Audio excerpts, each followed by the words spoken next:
thotë cilët janë shkaqet nga të cilat shkaktohet ankthi dhe çfarë duhet të themi në momente vështirësie kur kemi ankth. Unë kam thënë edhe herë tjetër, kjo është një pyetje që përsëritet tmerrsisht shumë, sepse njëri që i beson se çdo gjë është në dorë të Zotit dhe çdo gjë vjen prej Zotit dhe se s'mund të ndodhi vetëm sa që ka shkruar Zoti, dhe se çfarë na ka ndodhur nuk kishte se si mos na ndodhte dhe çfarë nuk na ka ndodhur nuk kishte se si të ndodhte, dhe se çdo gjë është tek Zoti dhe vjen prej Zotit. Pra ankthi nga arsyet kryesore ka largimin e njeriut nga Zoti, jo mosbesimin, po mungesën e tij të afrimitetit me Zotin gjithsesi, pra është larg Zotit. Sepse një që është afër Zotit nuk mund të jetë në ankth dhe stres. Mund të përjetoj momente, po jo që të jetë kjo kronike. E para, mund të jenë gjunat dhe mëkatet tona. Sepse çdo mëkat e largon njeriu nga Zoti, domethënë se e bën atë pret djallit të shejtanit. Mund të jenë padrejtësi që mund të kemi bërë njerëzve, lutjet e tyre kundra nesh nëse ju kemi hyrë në hak. Kjo mund të jetë nga arsyet.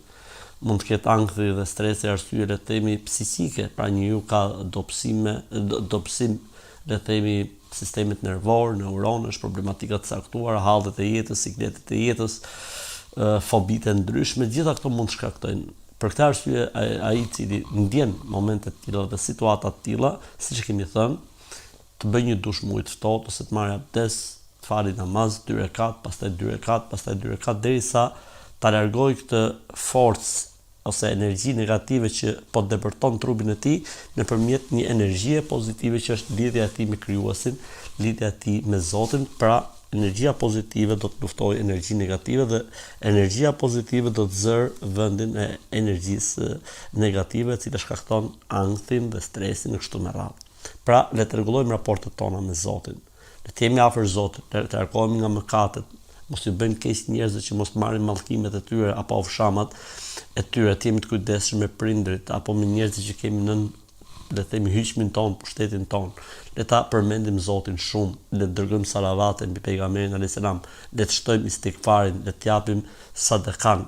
Do të thonë është një, le të themi, një smundje postmoderniste që kërkon prej nesh afrim të madh me Zotin e gjithësisë, dhe një nga, le të themi, perlat e largimit të stresit të ankthit është shkarkimi i energjive negative nëpërmjet ballit duke rënë në tokë ose në pllak ose në çimento.